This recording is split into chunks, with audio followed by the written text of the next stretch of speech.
Right, hello everybody, I'm Gary Giles and welcome to our Ogel crowdfunding seminar. Right, where do we go? Let's start. What is Ogel? Right, what we are is we're a revolutionary patent pending building system that has just gone to market. And when I say just gone to market, we went to market 4 weeks ago. What's our vision? Well, what we're trying to do is to use one problem to solve other problems utilising our technology. Well, what does that mean in reality? Well, what we do is we take waste polystyrene, a bit like that. Well, actually, we take waste polystyrene like that, and we compact it down and grind it and stuff like that. And then we make stuff like that, if anybody can see. And then from that, we can make anything from a flood defence to houses, to garden walls, to dog shelters, to man caves, you name it. We can build it pretty much within reason, of course. And these are the sort of things that we're doing: exhibition stands, flood defences, like I mentioned, humanitarian shelters, and man caves. For the sake of argument, we've even sort of got a solution to build a floating house. And what we have also designed, which we didn't have time for within the our timescales, is we've actually designed a system whereby pre-cut, sort of during COVID times, there was a queuing system for outside of supermarkets, which was of interest to Asda at the time, but of course we couldn't get to market fast enough. So what we're making initially is we're making various single room or small double room buildings of a single story. And what we're able to do with our system is we can build the floor, the walls and the roof all using the same system. And these are examples of buildings that we've actually made.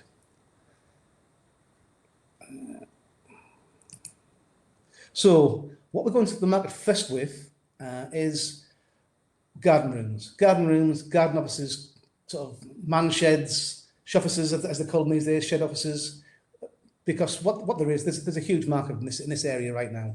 I mean, as the figures say there, in 2012, this market was about £110 million in the UK. The estimates are that in 2022, it's going to be £650 million people spending on things such as garden rooms, garden offices. Along with the current pandemic, we've all recognised and we've all gone through sort of the estimates are from a couple of sources. I think it's Gardeners is the main source. They believe that sort of 33% of all employees will work remotely in 2022, and of that, 53% will hybrid work, i.e., work 2 or 3 days in the office, 2 or 3 days at home. So what's the options at the minute before we came to market? Well, really, it was wooden-based structures. It was taking a garden shed and lining it with a bit of insulation, or it was what's called a SIP system, or it was porta cabins, which really are only useful in an industrial type environment. So there's no real solution out there that's dedicated to that market, if you like, you know. And the advantages our system has is the fact that it's faster, it's lighter, it's a low skill build, it's reusable. You can take it down, rebuild it again, take it down, rebuild it again. It's modular if you want to sort of make it bigger, smaller, go higher, go shorter, whatever. And it's very, very compact in transport, which means we can, a simple number to give you an indication is, we can fit enough Ogel profile in a 40-foot container to go around a football pitch to a 7-foot high, which is quite impressive as a number, really, all from a 40-foot container. Our customers, although we've identified the sort of garden markets and the garden rooms is our initial market, it is differently segmentised insofar as, you know, sort of there's an obvious direct end user sale to Joe and Joanna blogs, who will buy one for their garden, which could be a garden room, it could be a garden office, it could be that sort of thing. But what we also recognise is that there's a B2B market in there. And what that is, it's what we call the indirect end user, where the employers will provide a home workspace for their employees. Why would they do that, you say? Well, for the employers, they gain a bit insofar as they're able to lower their office costs. For example, sort of in London alone, the accommodation cost of one employee is just shy of £10,000 per year. So if they can sort of save by having that employee work from home, say 3 days a week, and then from the office 2 days a week, it means that they can downsize their office requirement and save money in that respect. What's also been recognised is the fact that they're recognising that the employee can work from home and can work perfectly well from home, is they're going to gain greater staff retention. And also sort of, obviously with the legislation around flexible working coming into play, it also shows them to be a responsible employee, should I say. And from the employee's perspective, what they get is they get less commute time, which is more time at home, which is a good thing or a bad thing, I don't know yet, depending on your home life. And also they get sort of savings on travel and subsistence.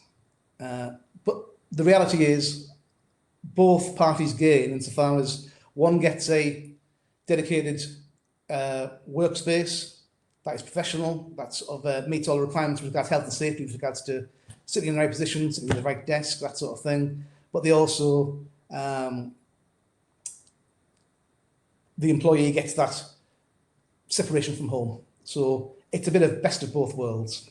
And we believe it's a huge market, and it's going to be, because of the pandemic, the realisation that people can work from home is just going to get bigger and bigger, you know. Okay, so where are we so far? I'm going to guess that a lot of yourselves on Dragon's Den, and hopefully that was started the initial inquiry as to where we are and what we do. For those who haven't, we were on Dragon's Den. What that gave us was a number of things, really. After the programme, we've quoted out so far £730,000 worth of garden rooms and garden offices to end users. Of that, we've had definite orders and deposits paid on £60,000 worth of that, and commitments for next year for another £100,000 of work. So that's great, much better than we expected in many respects. We always thought it was quite a high ticket item for people to sort of make those commitments so early on, but they have. So we're currently sort of quoting out roughly one garden room or one garden office per day, and of those, this is after Dragon's Den. Obviously we're now 4th week after Dragon's Den, and we expect that to sort of carry on 1 or 2 a day, you know, and hopefully sort of these orders will really be for back end of this year, beginning of next year, and as those orders drop, we believe it's going to add to our sales quite significantly. And of course, each one that goes into somebody's garden, somebody else sees it and goes, "That's a really cool idea. Where do you get it from?" "Oh, I got it from Ogel. Yes, I'm interested in buying one too." And so the journey continues. We have a production facility in place, which is, anybody who saw Dragon's Den, there's a gentleman called Alan Watts on there, who is from a company called Ram Extrusion, who manufacture our stuff under license for us at the moment. And we'll be sort of doing so for the next sort of six months.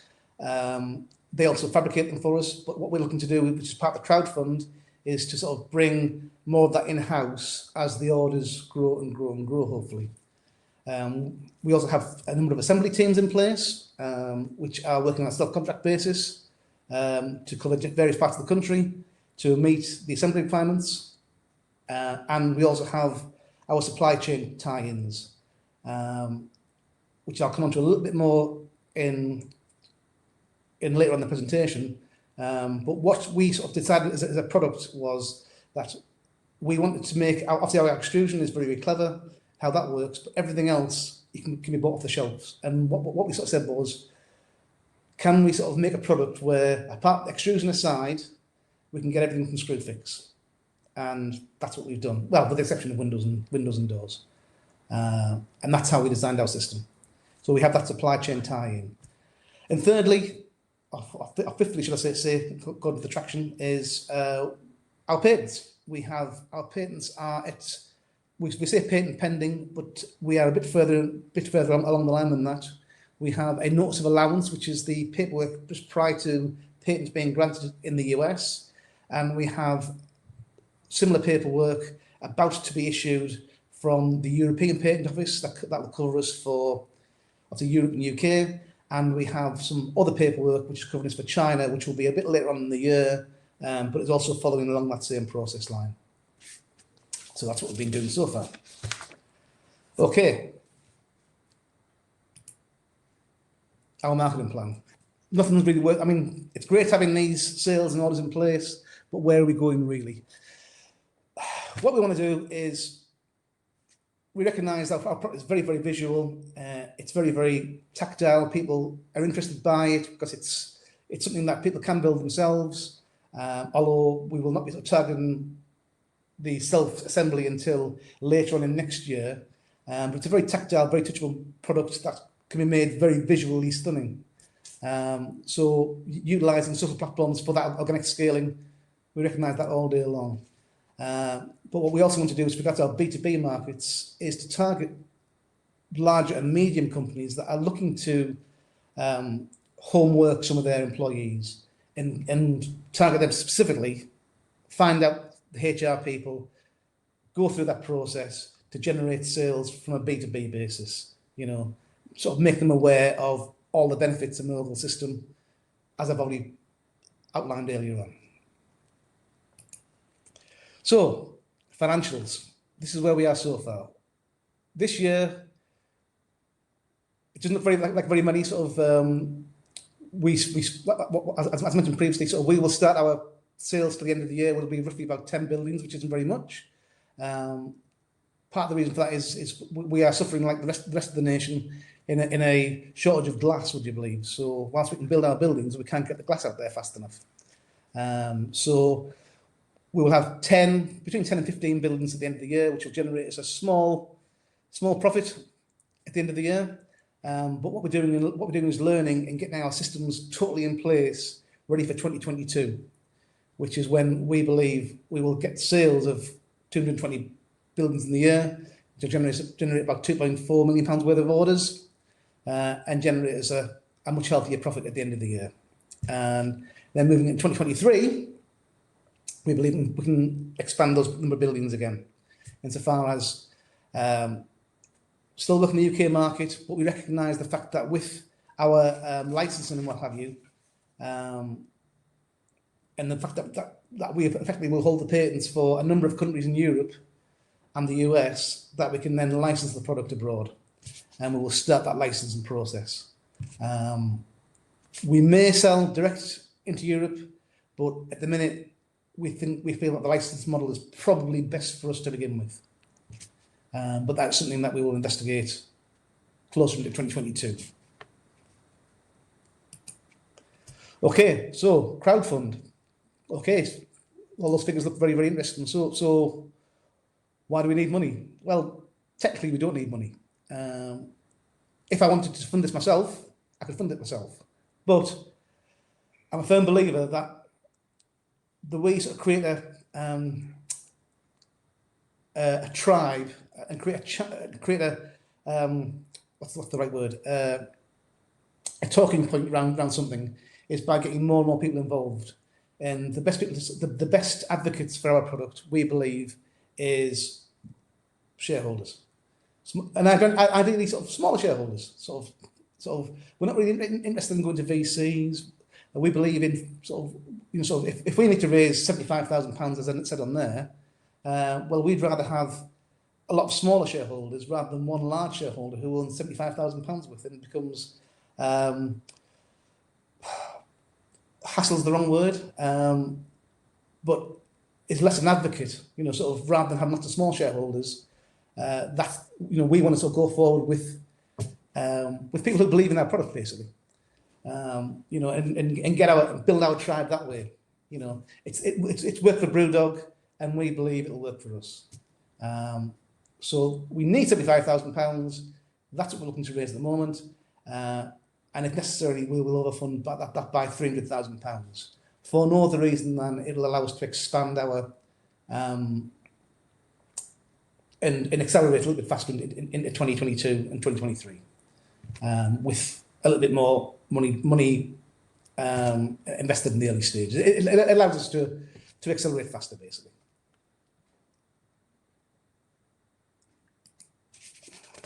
Okay, so investor perks. Obviously, people are coming in early doors, expressing interest. There's got to be a recognition of that, if you like. So what we're doing is, on all our investments to all our shareholders who invest over £2,500, we're giving a 5% discount on product to encourage that interest, if you like, and encourage that tribe, and encourage that perhaps a slightly larger than amount from certain people who are interested. But once again, it's a recognition of that risk that people are taking, because technically it is a risk, you know. And of course, I said before, so we're a firm believer in creating that tribe. You know, we want that feedback. We want that feedback from our investors who sort of say, "Have you thought about this market? Have you thought about that market?" You know, and whilst we're not always saying that people are going to be correct, you know, sort of the people who know better about our product are the employees and the investors and the people who've got a stake in the company. You know, I don't have all the best ideas. You know, I want to hear from other people. So that's where we're going from an investor perk. You know, and you will genuinely have a voice in the company. Okay. So basically, we are launching on the 23rd of August. We're collecting those expressions of interest, which we will sort of need to have in prior to that, and we will be launching, I believe, on the Friday prior to the 23rd, which gives people who are interested the chance to invest early doors, and effectively sort of once again, as with all crowd funds, no money is taken up front. The money is collected once the crowd fund has either reached its target or at the end of the campaign, or not at all if it doesn't reach its funding. What I should sort of say is, from the current expressions of interest, we already have 78 people already on board, with an average investment of about 1,600, which gives us roughly about £130,000 already pre-expressed, which we would love you guys to be involved with, and hopefully you will. Right, and that's it with regards to the information. Oh, I mean that one a bit. Any questions? Right. I'll try and fire the questions from the top, if that's okay. And then once again, please take your questions and please fire them in there. Right. It might be a little bit sporadic because obviously sort of questions are coming in on different topics, but I will try and move that around a little bit. So if it goes a little bit off piste, please bear with me. Right. Will there be two-story buildings in the future? Can't say definitely, but we think yes, and I'll explain why. Okay, I will get some of our product here. Okay, this is the foundation, for example. Our foundations can either sit flat on the concrete, or they sit on feet that we adjust. So you see that there, or they sit on ground screws.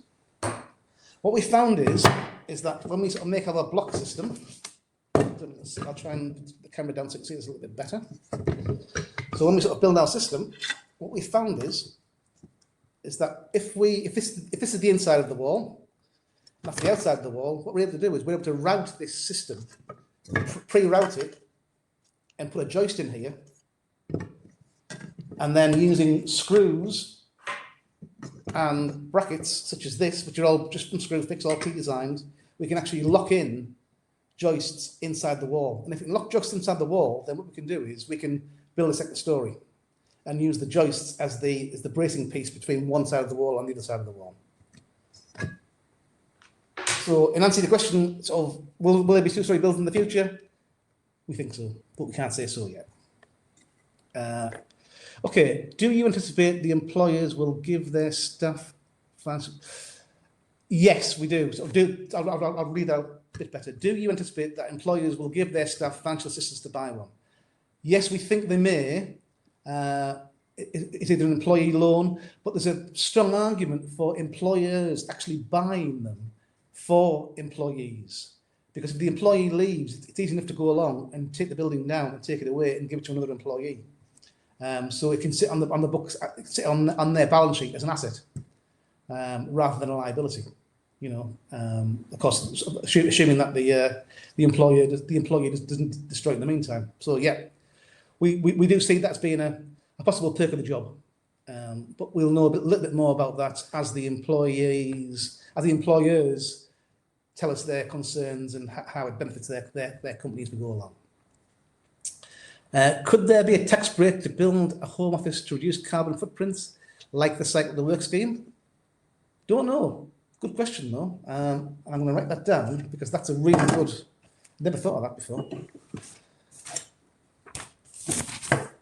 Because the argument is, if obviously the carbon footprint will be getting lowered. So yeah, it's a really good point. That I'm going to ask about that. Tax break. HMRC. Cycle to Work. So I'll ask about that. It's a good idea. Jane, can you build a room to attach to a property? At the minute, no, we can't. And the reason why we can't at the moment is because you have to have further accreditation to attach to buildings, which is sort of what there is. Any building type material that is going to be used for full habitation and is attached to a sort of a current accommodation needs quite extensive accreditation. What we will do is we will sort of plan this with plasterboard, which will give it its full fire retardancy, but that whole process takes about 2 to 2.5 years to go through.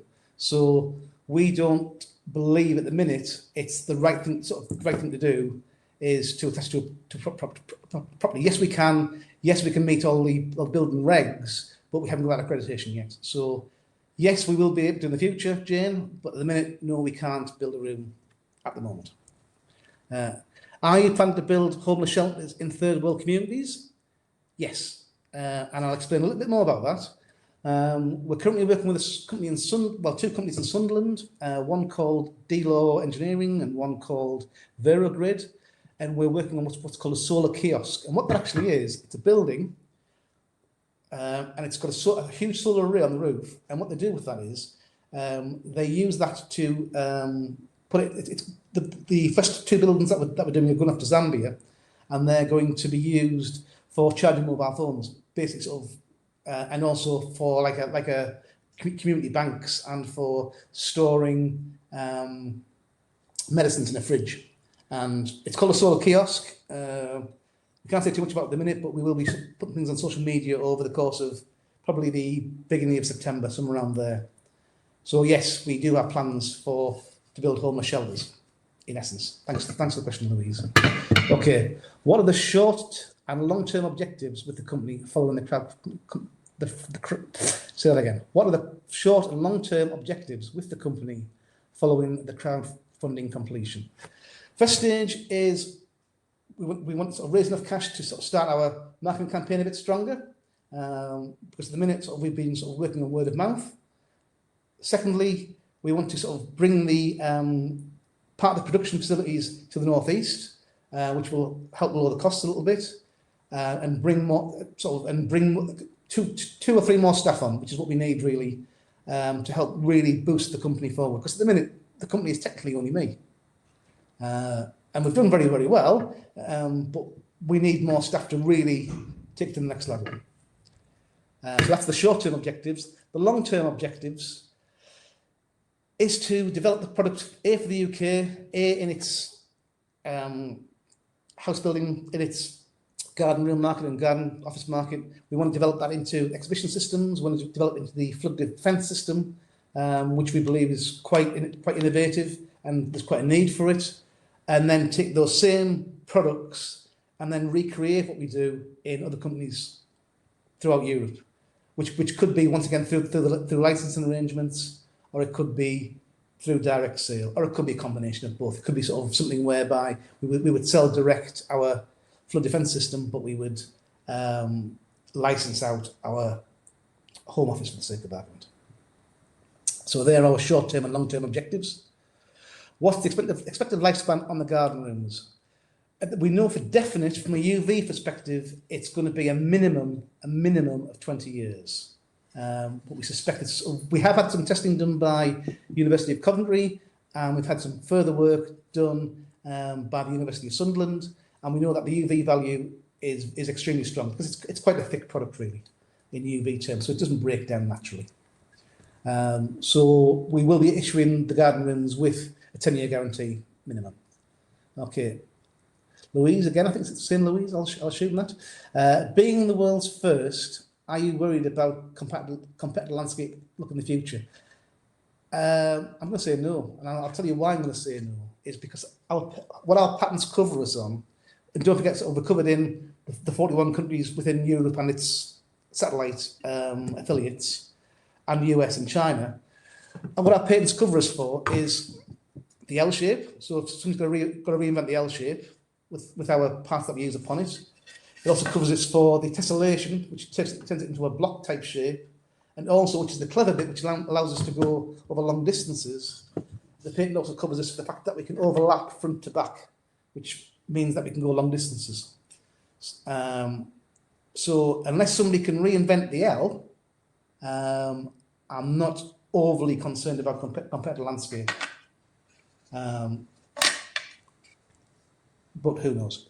I'm looking at the garden office. Will your company ensure a hard standing for the unit, or will this be required to be required in situ? Okay, that's a good question. Found sort of hard standing units or concrete. Yes, it goes great on concrete, but we don't need to put it on concrete.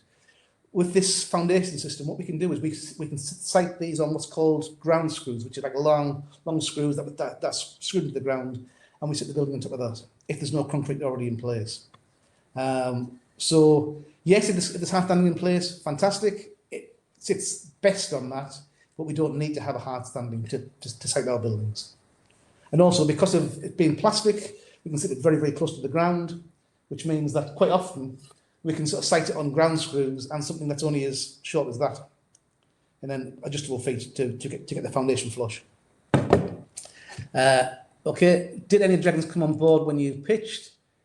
If not, have they been pitched since? We got offers from 2 dragons, Sarah Davies and Tesla Alvani. We're still technically in discussions with them. Where that goes, I still don't know. Not that I'm sort of dissing the dragons.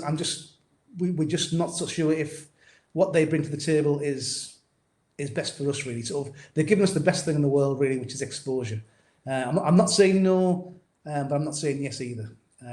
Let's see where that goes, really. How do you justify the price you're charging compared to typical garden sheds? Right, we're not a garden shed. There we go. If you want to go and buy a garden shed from B&Q, that's literally for storing your sort of garden implements. We're not the product for you. What we're offering really is accommodation in the garden, fully usable year round. It's got a very high U value. The U value is a U value of 0.16, which in technical terms is the same as a double skin brick wall with insulation in the middle of it. So we are not a garden shed, and that's one thing we definitely are not. I mean, if you want to use it for a garden shed, it comes a very expensive proposition, but that's entirely up to you. So that's how we justify it, is the fact that A, it's not a garden shed, B, it's fully reusable, C, its resale value, if you do choose to sell it later on, is pretty much the same as when you bought it, because it's never going to rot. It's going to pack away. Whatever sort of screws that we use are used in the unseen part of the system. So the product really is as good as from year 10 as day one, really. Okay, what are the launch prices? I'm not sure what that means, Paul. Is that the price of the share, or is that the price of the building?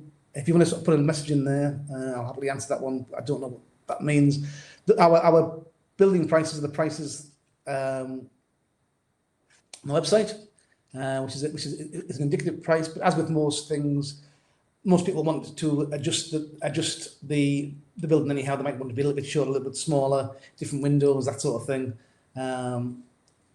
But our prices are on the website, which is of course ogelworld.com, should I say. Is there an issue with ventilation and condensation? No, because we have normal windows and doors. In the same way as a normal building can sort of go hot and cold. It's ventilation, which at the minute we have built 2 or 3. Well, we've built 3 test buildings and we've had no problem with condensation and ventilation so far. That being said, we do have windows in our buildings, and if ventilation was required, there's nothing to stop us putting mechanical ventilation in there. How easy is it to dismantle a garden pod and rebuild in the future if moving house, for example? We can to build a pod normally takes about, depending on the size, of course, about 5 to 6 hours. To dismantle it takes about an hour and a half. So to give you those sort of numbers, so dismantle time roughly about hour and a half. Call it 2 hours. Rebuild time, call that 6 hours. John Tweak, hi John. Will there be a minimum maximum investment limit? No, there won't be. The minimum investment is probably going to be about £10.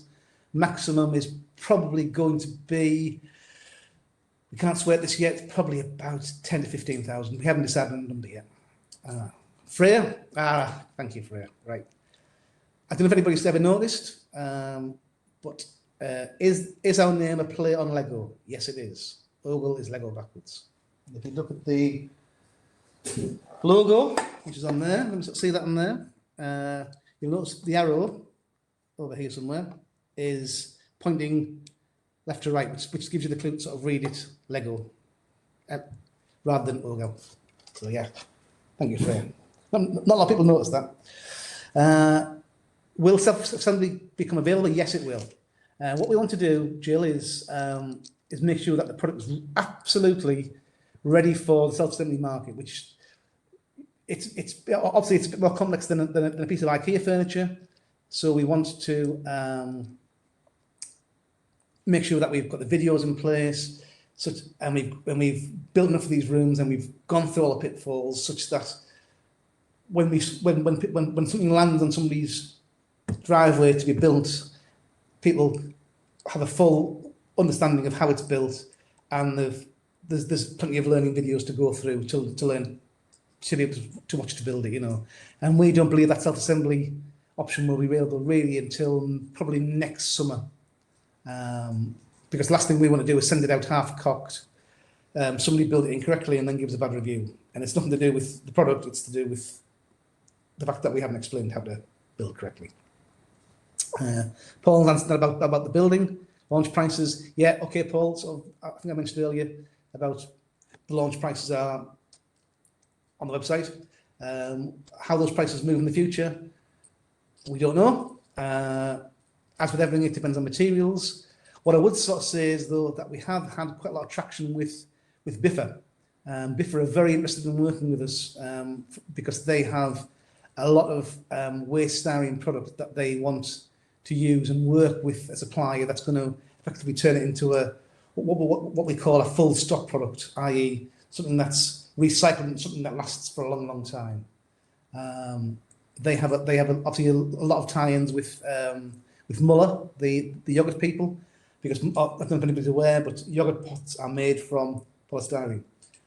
So Muller have a huge amount of offcuts from making their pots, which would just on its own probably provide us with enough material to make about 400 buildings a year just from yogurt pots waste.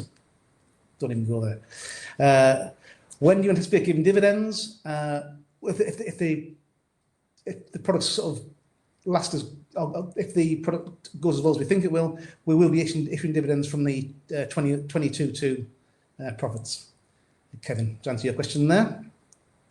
Do you plan on having a showroom to display different examples of garden rooms? Yes, we do. That's part of the crowdfund. raise is to create a showroom, create examples that people are able to come and physically touch and see, because we realise that it's quite a high ticket item, so people need to physically come and touch the product. But what we're also doing is we're working with the National Self-Build and Renovation Centre in Swindon, and we'll have, if not a full building, then a part building in there that people can come and physically touch and get an indication as to how it works. Okay, David, do you have a? Oh yes, yes, I've answered that one, haven't I? Okay, Freya, which is the last question. What are your advertising strategies going to be? The best person to answer this is our marketing guy, Alex. But it's going to be a lot of it's going to be social media. But we're also we're attending a couple of glamping shows because we believe that there's a huge glamping market for the product. The likes of exhibitions, which aren't really an option at the moment, but we will be attending exhibitions as and when they come to light. We believe that the product itself is very visual to look at. So if it's very visual, it becomes very, very good on social media. That becomes part of our driving ethos, is to use that to sort of drive traffic down to our website, which then enables people to get quote online from the app, and then depending on that, to then sort of come and view the product itself, either at showrooms or at the likes of the National Self-Build and Renovation Centre, or also at our production facility down in Worcester. Okay, let's have a look. Alex has already answered there about the B2C. Yeah, obviously a lot of social media with the visual look, and then obviously on the B2B, it's going to be targeted business campaigns. Really sort of working on companies that are looking to move away from the office or capable of moving away from the office, which could be law firms, certainly a lot of companies in the city who are looking at their employees working from home a bit more. A lot of should we sort of say desk-based work. That's going to be our target, if you like, you know. Okay. Let's have a look.